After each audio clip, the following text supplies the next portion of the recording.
Hello, bachcho, let's read this question. The question says equation of a transverse wave traveling along a very long string is y is equals to 3 times 0.02 pi x minus 4 pi t, where x and y are expressed in centimeters, t is in seconds.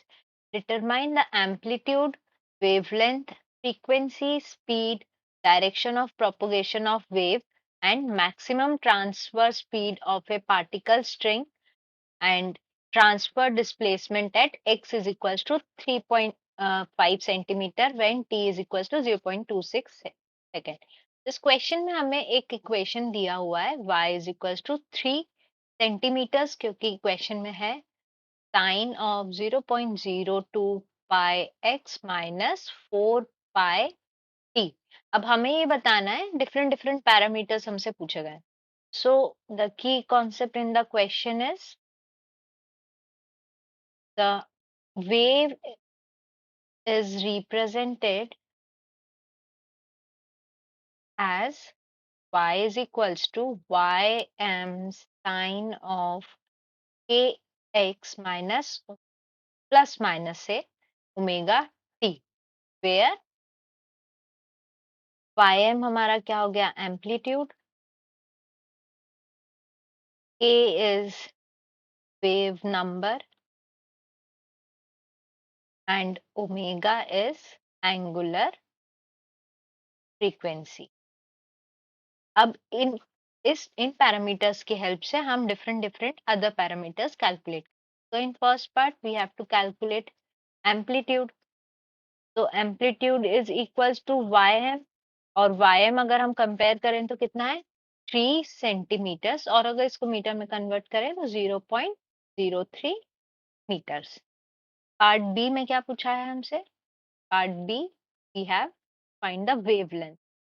अब wavelength को हम denote करते हैं lambda से, and lambda is equals to 2 pi by k. K क्या हो गया हमारा, वेव नंबर.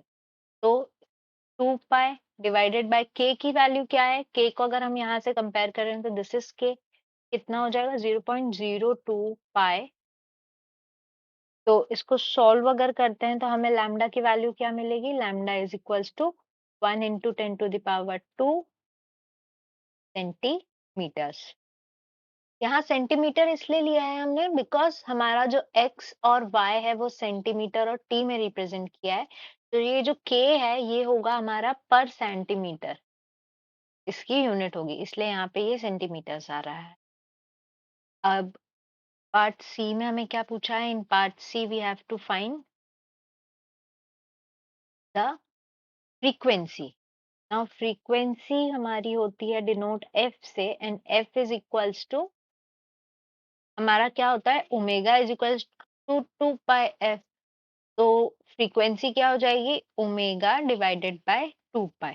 अब अगर हम इक्वेशन से कंपेयर करें तो ओमेगा कितना है, omega is 4 pi and divided by 2 पाई. तो ये कितना हो जाएगा हमारा 2 हर्ट्ज.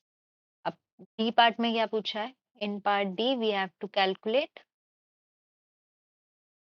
डी में क्या है,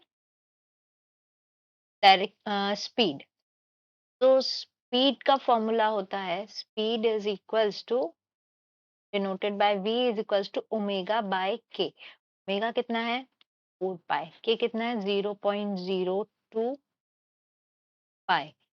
तो अगर अपन सॉल्व करेंगे तो ये कितना आ जाएगा हमारा 2 into 10 to the power 2 centimetre पर second.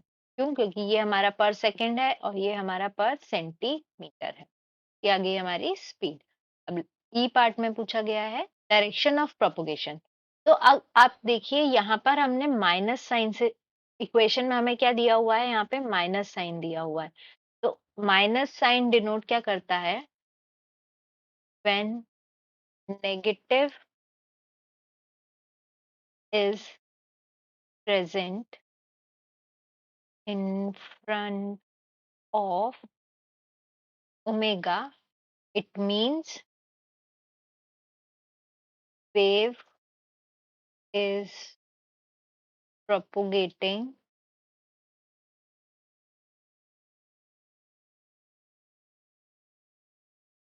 in positive x axis direction, मतलब हमारी जो वेव होगी वो राइट डायरेक्शन में मूव करेगी इन एक्स एक्सिस। तो वेव कैसे ट्रैवल कर रही है? हमारी वेव हमारी कुछ इस तरीके से ट्रैवल कर रही होगी। अब हमारे लास्ट पार्ट में हम सिक्स्थ पार्ट में क्या पूछा गया है? एफ में maximum transfer speed of A particle. तो एफ मैक्सिमम ट्रांसफर स्पीड हम रिप्रेजेंट करते हैं यू मैक्स से, और इसकी वैल्यू होती है 2πf/m। 2π फ्रीक्वेंसी हमने कैलकुलेट करी थी, कितनी थी हमारी? 2 हर्ट्ज मल्टीप्लाइड बाय 3 सेंटीमीटर, क्योंकि वायम हमारा क्या था? 3 सेंटीमीटर। तो इसको अगर हम सॉल्व करेंगे तो आंसर आएगा 37.68 सेंटीमीटर पर सेकेंड, और इसको ओवरऑल कर दें तो 38 सेंटीमीटर पर सेकेंड। अब लास्ट पार्ट में हमें पूछा गया है value of transverse displacement at x is equals to 3.5 centimeter and t is equals to 0.26 second. तो हमें क्या निकालना है? y 3.5 0.26 इक्वल्स टू, वैल्यू हम पुट करेंगे तो 3 centimetre sine of 0.02 pi 3.5 plus 4 pi multiplied by 0.26। तो इसको सॉल्व करेंगे तो हमें मिलेगा 1 सेंटीमीटर। ये हो गया हमारा answer for part G. I hope you understood the explanation well. Best of luck.